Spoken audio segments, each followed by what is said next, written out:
आज सुबह मैं पूरे 6 बजे उठा। इससे पहले मैं कभी भी इतनी जल्दी नहीं उठा था, क्योंकि आज मेरा कंप्यूटर का पेपर था और मुझे तैयारी भी करनी थी।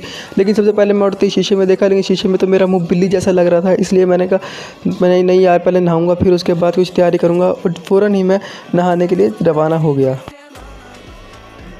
नहा के आने के बाद मैंने शीशे में देखा खुद, लेकिन मैं तो एक ब्रांड बच्चा लग रहा था, बिल्कुल मम्मी डैडी बच्चा लग रहा था। उसके बाद फिर मैंने सोचा कि यार अब कुछ तैयारी की जाए, क्योंकि पेपर जब मैं पेपर दे के आया तो घर वालों ने पूछा पेपर कैसा हुआ। मैंने कहा बहुत गंदा हुआ। इसलिए मैंने उन्हें दिखाने के लिए पढ़ाई करने लगा। पेपर मेरा सलामत था, लेकिन बुक मैंने तर्जुमतुल कुरान की खोली हुई थी।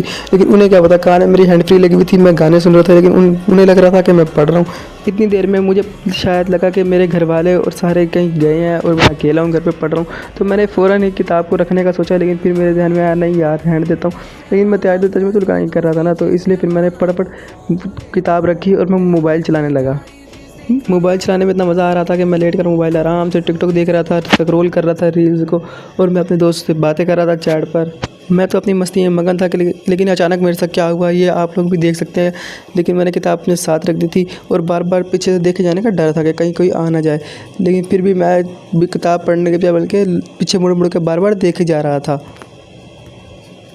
और मोबाइल से कुछ देर खेलने के बाद मुझे ऐसा एहसास हुआ कि कोई आ रहा है। देखा तो वो मेरी बहन आई और उसने मुझे ज़ोर से थप्पड़ मारा और उसने मोबाइल खींचते हुए मुझे मेरे हाथ में किताब थमा दी। उसने कहा कि मोबाइल छोड़ और ये किताब पढ़ना शुरू कर। ये तेरा तो एग्ज़ाम है ना, तेरा तो आज का भी एग्ज़ाम अच्छा नहीं गया।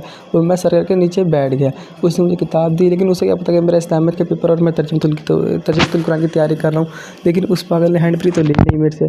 कितनी पागल थी वो। इसलिए मैं उसके जाने के बाद मैं हंसने लगा और उसके सामने पढ़ने लगा। ऐसे दिखाया जैसे मैं अपनी बहुत शर्मिंदा हूँ और पढ़ने जा लगा हूँ। चैनल को लाइक और सब्सक्राइब तो करो।